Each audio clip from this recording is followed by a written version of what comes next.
بسم الله الرحمن الرحيم والصلاة والسلام على رسوله الكريم وعلى آله وأصحابه أجمعين. So I wanted to talk about that recent news from Google that they fired like around 30 employees because they were protesting against Google's continued tech support for the Zionists, right, and their state, right? So now the first thing is that this is not something unusual. This has been going on, and the max we can do, and we are doing it, but there's no outcome, is we are protesting, right? And so again, it's okay to protest, but doing the same thing again and again with no outcome is also not a sensible thing, and this is what Muslims are doing, right? So what is the plan of action? The first thing is that the US, as you know, Bernie Sanders also said once, that is an oligarchy. US is not a democracy. It's controlled by corporates.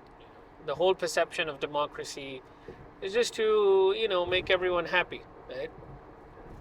But in the US, the corporates buy out the politicians. They pay huge amounts of money to the politicians, as is APAC is doing right now, right? It's buying out and it's supporting, giving millions of dollars to politicians who are supporting uh, the war in Israel, right? And so you can see they don't care about anything. We're losing healthcare, everything. But there's no one cares about healthcare, about its own citizens. The government does not support its own citizens, but there's always money for the Zionist state, right? So, anyways, that's something I want to say. This is a fact about the U.S. that these corporates are too powerful, and these corporates are controlled by the Zionists, right? That's why they support every politician that supports the Zionists, right? So there's no surprise they're going to do that. These are their platforms. They have the right to do it, because they developed the platforms. They contributed in science and technology, and we respect them for that, right? The problem is with us. We don't find other solutions. We keep on trying the same thing with almost zero outcome, right? So what is the solution? I've proposed different things in previous videos, and again I'm still going to give the same argument that we have to develop our own platforms. The Muslims, especially, uh, have to develop their own platforms where we have our own voice, right? We can start small, like we develop a website like Facebook, LinkedIn, and then we support our own communities.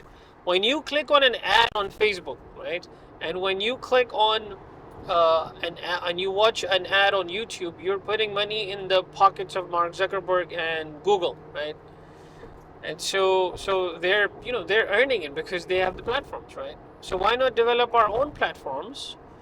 And we don't want to start like, we can start with a small platform, but not with small money. We need a lot of money. We need a lot of support. And I know there are people, Muslims in the U.S. with a lot of money. Right? They're big investors. If I had the money, I would start. But we should start with a huge investment, so that we provide people a platform that is as attractive as Facebook and LinkedIn, for example. Right? So that when we click on an ad, we put money in our own communities. Right? We support our own communities. Right?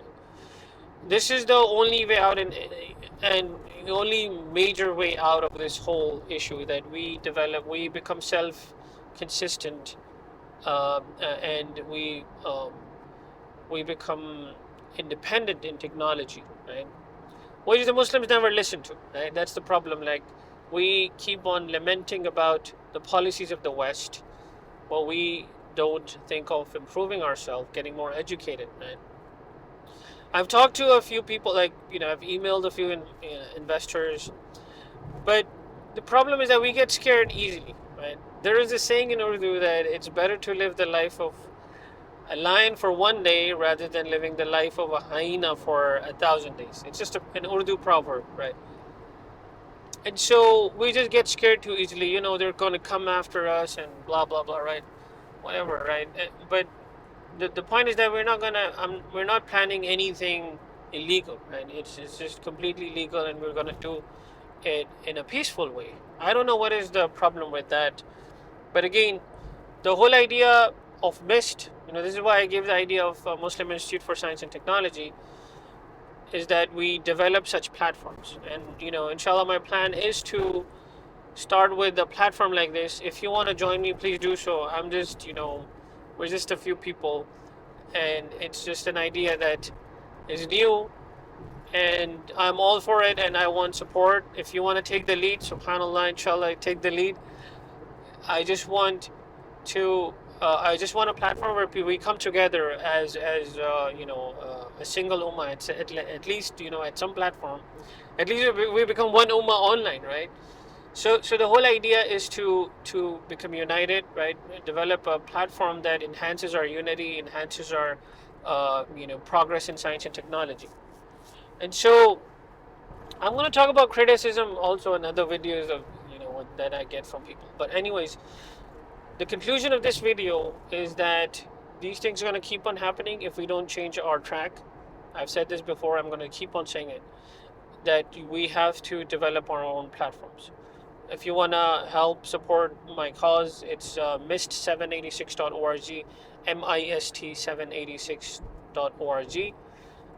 Go and support, or just spread the word, right? Spread this video, tell people about this idea, because we need to tell our youth that there are people with other ideas also, rather than just protests and boycotts, right? So jazakallah for watching. Assalamu alaikum wa rahmatullah.